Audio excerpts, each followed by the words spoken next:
आङो दा माने मोननैसो माने खोथाजों बाथ्राजों दान्थे बिदान्थे नुलायदों। दा बे नुनायाव मोनसे प्रस्ताब लिरनायनि सायाव बाथ्राखौ बुंलायगासिनो दङ मोननैबो पार्टिनिफ्राय।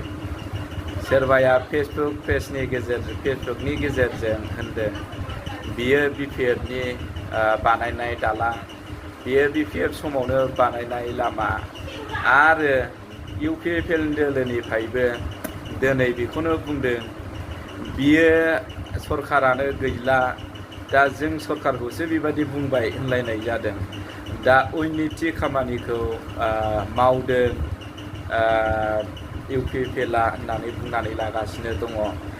दा बेखायनो आङो मोननैबो धोरोमनि साइडजों बुङालासिनो, ओरैनोबो UPPLनिबो जायालासिनो BPFनिबो जायालासिनो आङो गेजेरनि जानानै आङो बे बाथ्राखौनो बुंनो नागिरदों।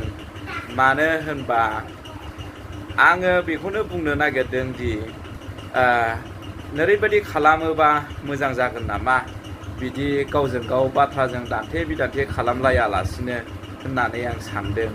मानो होनबा BPFआ बिसिबां बानायदों दालां लामा, UPPLआ बिसिबां बानायदों दालां लामा, बेखायनो गतिके गावजों गाव दान्थे बिदान्थे खालामलायालासिनो सोंखारिलायालासिनो गावबागाव समाव गावबागाव बानायनाय लामा दालाङाव प्रस्ताबखौ लिरोबा मोजां जागोन नामा।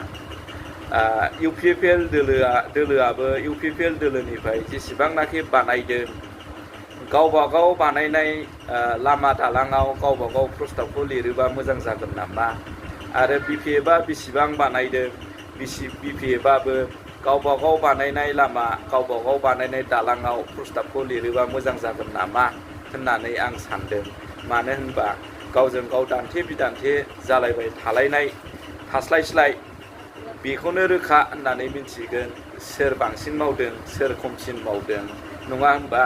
आङो गेजेरनि जानानैसो बे बाथ्राखौ बुंदों दै रायजोफोर, खोनासंनानै